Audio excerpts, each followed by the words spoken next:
Share বাজারে অস্থিরতা, আগে যেখানে তিনি 10টি কিনতেন এখন তাকে একটি কিনতে হচ্ছে, অনেক হিসেব করে চলতে হচ্ছে। পরিস্থিতি আসলে জটিলই হচ্ছে, আমরা যা দেখছি বিভিন্ন অর্থনীতিবিদরাও সেটি বলছেন। তার দেশকে তিনি এই ঘাটতি, যুক্তরাষ্ট্রের অর্থনৈতিক ঘাটতির ভিতরে চলছে দীর্ঘদিন থেকে। প্রেসিডেন্ট আমার একটা বলেছেন যে পৃথিবীর বিভিন্ন দেশ আমাদের থেকে অন্যায় সুবিধা নিয়েছে, এখন যে শুল্ক তিনি অতিরিক্ত আরোপ করছেন তার ফলে তার বক্তব্য 70 বিলিয়ন ডলার যুক্তরাষ্ট্রের অতিরিক্ত রাজস্ব আয় হবে এবং এটা ঘাটতি পূরণে হেল্প করবে। কিন্তু এখানে একটা অন্য দিক আছে।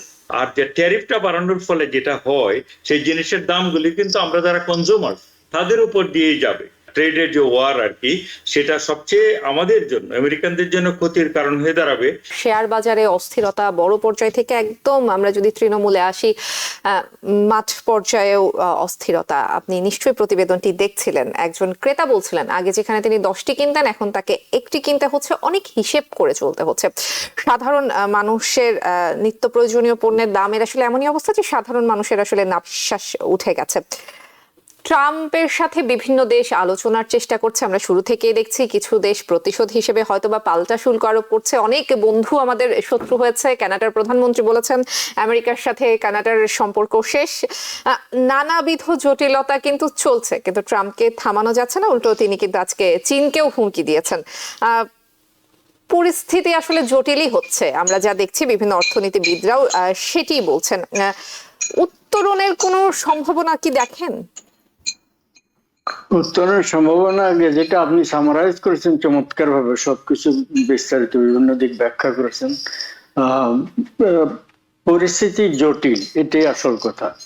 কিন্তু পরিস্থিতিকে একেবারে ভয়ঙ্কর, এটা উত্তরণের ঊর্ধ্বে, এটা আমি মনে করি না। এটা অনেকগুলো কারণ। ট্রাম্পের অ্যাপারেন্টলি মনে হবে যে মানে যে কিরকম যেন অগোছালো তিনি ব্যবস্থা নিয়েছেন, ঠিক হচ্ছে না ইত্যাদি, সেটা অনেকাংশ সত্য কথা। কিন্তু এট দি সেম টাইম যুক্তরাষ্ট্রে অনেক দেশ রপ্তানি করেছে, যুক্তরাষ্ট্রে তাদেরকে কম, তাদের উপরে কম হারে শুল্ক আরোপ করেছে, যুক্তরাষ্ট্রের উপরে তারা বেশি শুল্ক আরোপ করেছে, যুক্তরাষ্ট্র থেকে তারা পণ্য কম কিনেছে, যুক্তরাষ্ট্রে বেশি পণ্য বিক্রি করেছে।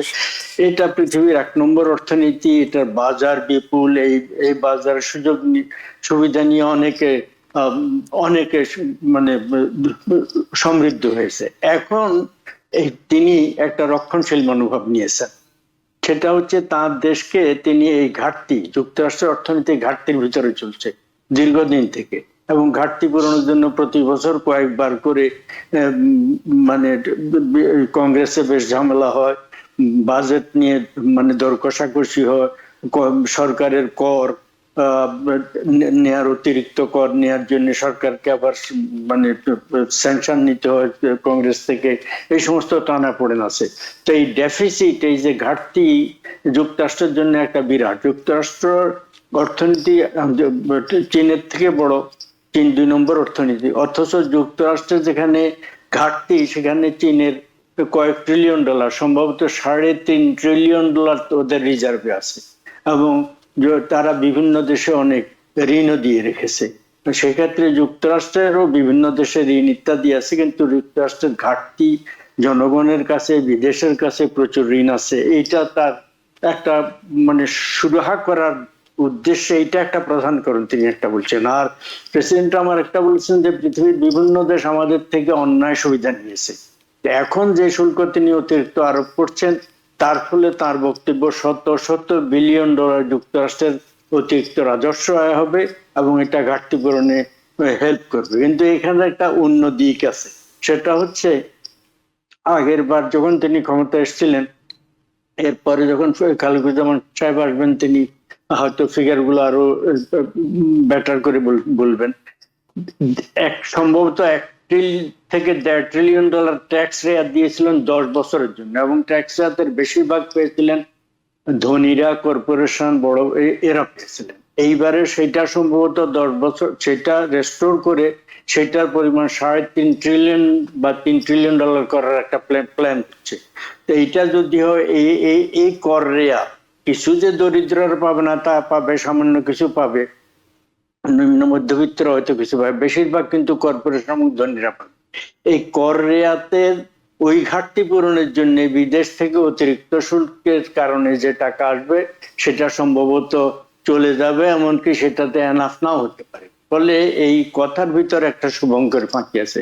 তারপরে বলা চলে, আমার মনে হয় তিনি আন্তর্জাতিক যেমন ন্যাটোর থেকে সমর্থন অনেকাংশে কমিয়ে আনছেন।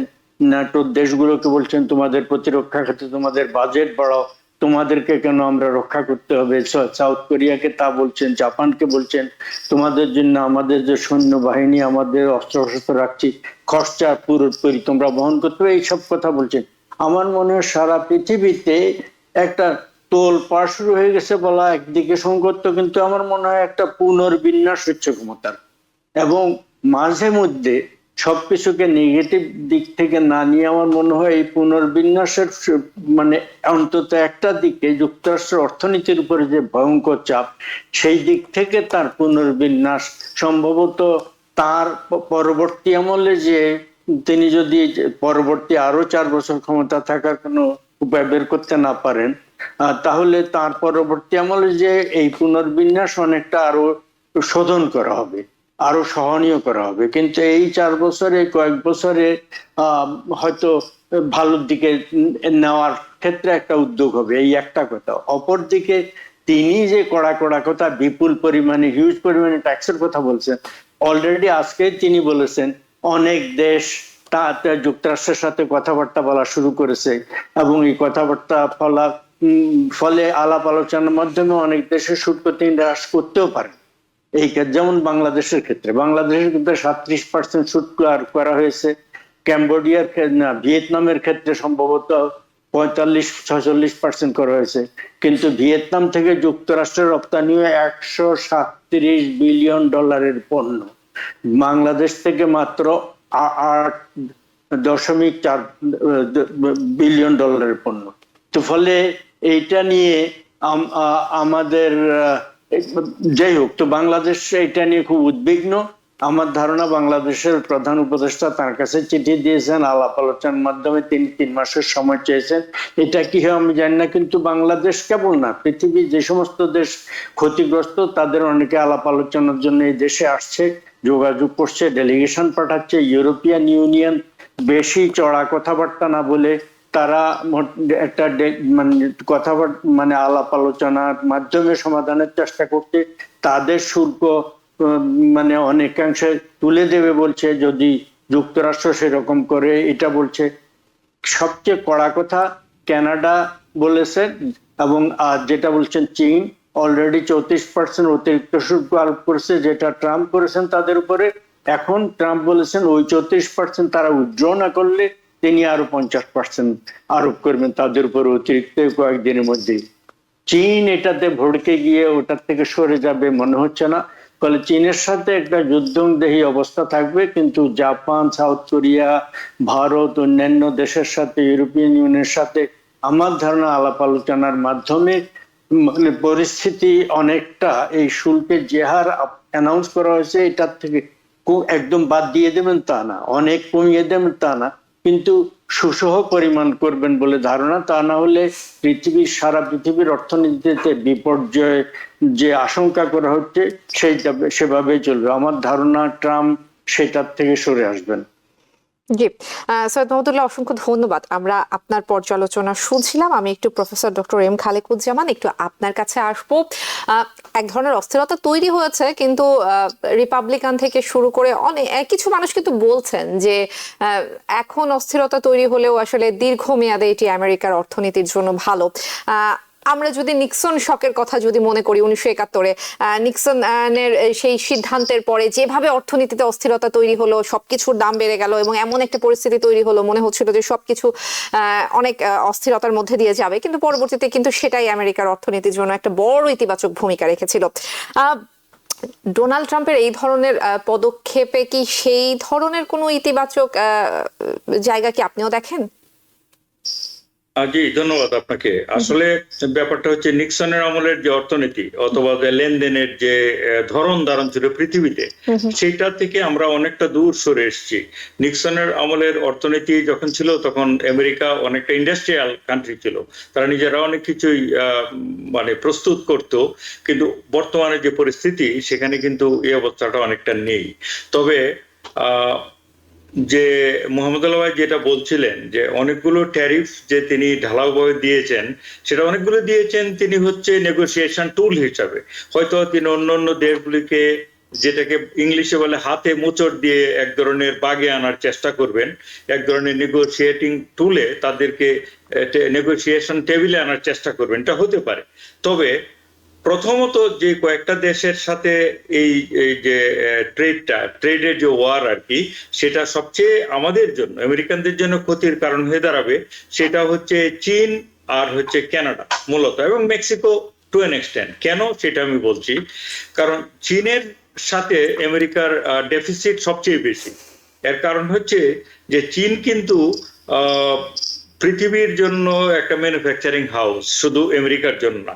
অর্থাৎ আমরা যখন দোকানপাটে যাই তখন এমন কোনো প্রায় জিনিস নেই যে আপনার ফার্মাসিউটিক্যালস, কাপড় চোপড়, স্পোর্টস সামগ্রী, এটা থেকে শুরু করে সবকিছুই মেড ইন চায়না।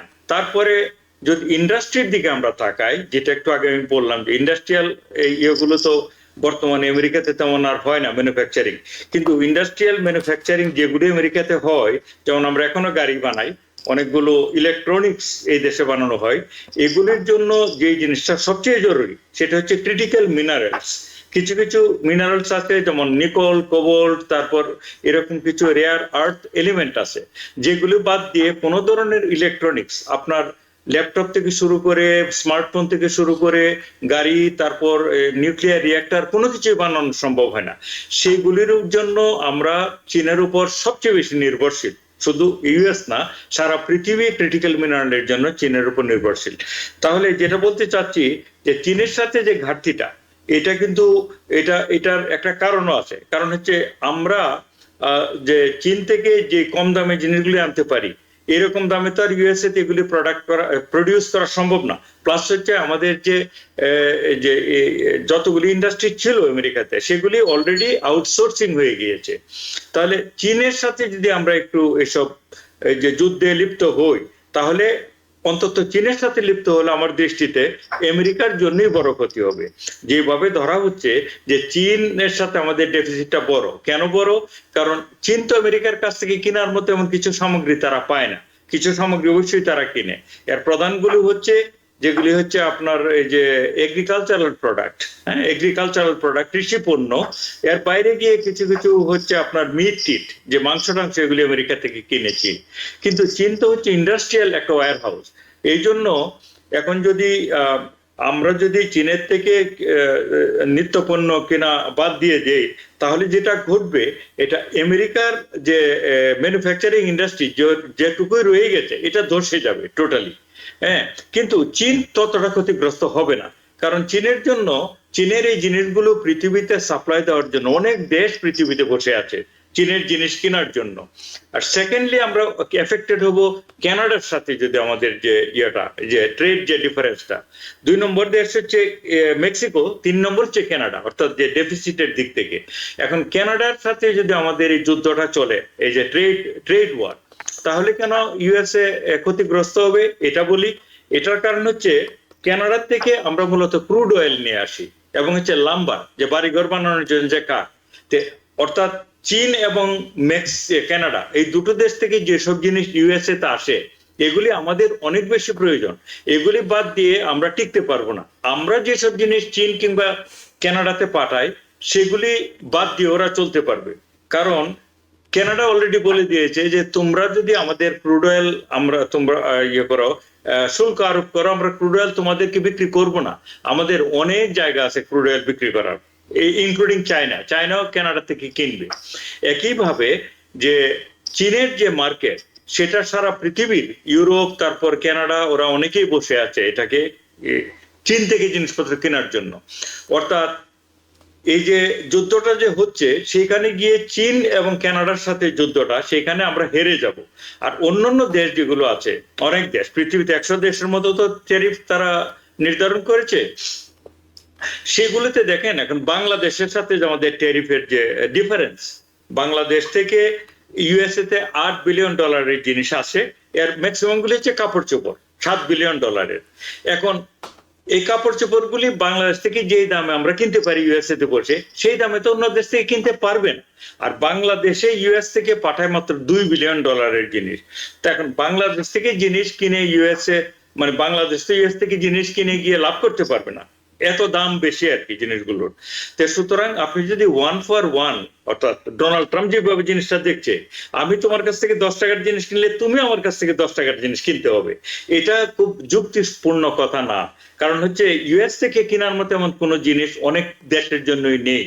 আবার ইউএসএ অন্যান্য দেশ থেকে না কিনলে আমরা চলতেই পারবো না। সুতরাং আমরা অনেক বেশি ডিপেন্ডেন্ট দেন অন্য দেশ আমাদের উপর ডিপেন্ডেন্ট।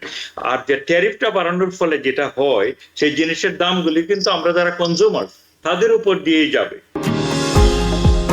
নিউ ইয়র্ক থেকে সম্প্রচারিত TVN 24 টেলিভিশন বিশ্বজুড়ে বাঙালির কণ্ঠস্বর।